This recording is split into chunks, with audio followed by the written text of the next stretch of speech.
കോട്ടയത്ത് വ്യവസായിയെയും ഭാര്യയെയും വീടിനുള്ളിൽ മരിച്ച നിലയിൽ കണ്ടെത്തിയ സംഭവം കൊലപാതകമെന്ന് പോലീസ്. കോട്ടയം നഗരമധ്യത്തിലെ വീടിനുള്ളിലാണ് വിജയകുമാർ, ഭാര്യ മീര എന്നിവരെ മരിച്ച നിലയിൽ ഇന്ന് രാവിലെ വീട്ടുജോലിക്കാരി കണ്ടെത്തിയത്. വിജയകുമാറിന്റെ മൃതദേഹം സ്വീകരണ മുറിയിലും മീരയുടെ മൃതദേഹം കിടപ്പുമുറിയിലുമാണ് കണ്ടെത്തിയത്.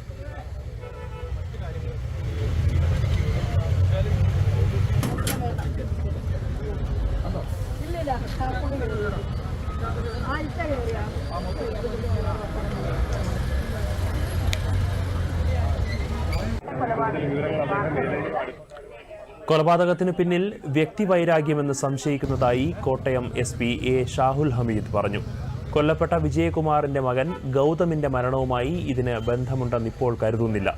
പ്രതിയെക്കുറിച്ച് വ്യക്തമായ സൂചനകൾ കിട്ടിയിട്ടുണ്ടെന്നും SP പറഞ്ഞു. ഭർത്താവിന്റെയും ഭാര്യയുടെയും മൃതദേഹങ്ങൾ രണ്ട് വ്യത്യസ്ത റൂമുകളിലായിട്ടാണ് കിടക്കുന്നത്. വീടിന്റെ ഫ്രണ്ട് ഡോറ് തുറന്നാണ് കയറിയിരിക്കുന്നത്. അത് ഒരു സ്ക്രൂ ഡ്രൈവർ ഉപയോഗിച്ച് തൊട്ട് സൈഡിൽ ജനാല തുറന്നിട്ടാണ് ഇത് തുറന്നിരിക്കുന്നതെന്നാണ് നമ്മളിപ്പോൾ അസ്യൂം ചെയ്തിരിക്കുന്നത്. അതുപോലെ ഈ വെപ്പൺ എടുത്തിരിക്കുന്നതും ഈ വീടിന്റെ ഔട്ട് ഹൗസിൽ നിന്നാണ് വെപ്പൺ എടുത്തിരിക്കുന്നത്. അമ്മിക്കല്ല് നമുക്ക് തോന്നുന്നത് ഫ്രണ്ട് ഡോറ് ബ്രേക്ക് ഓപ്പൺ ചെയ്യാൻ വേണ്ടി കൊണ്ടുവന്നിരുന്നതാണ്. അത് ചെയ്യേണ്ട ആവശ്യം വന്നിട്ടില്ല, അവിടെ തന്നെ ഇട്ടിരിക്കുകയാണ്. ജോലിക്കാരി കുറച്ച് ഇൻഫർമേഷൻ തന്നിട്ടുണ്ട്. ഇവിടെ ഉണ്ടായിരുന്ന ജോലിക്കാരെ കുറിച്ചിട്ടൊക്കെ ഇൻഫർമേഷൻ തന്നിട്ടുണ്ട്.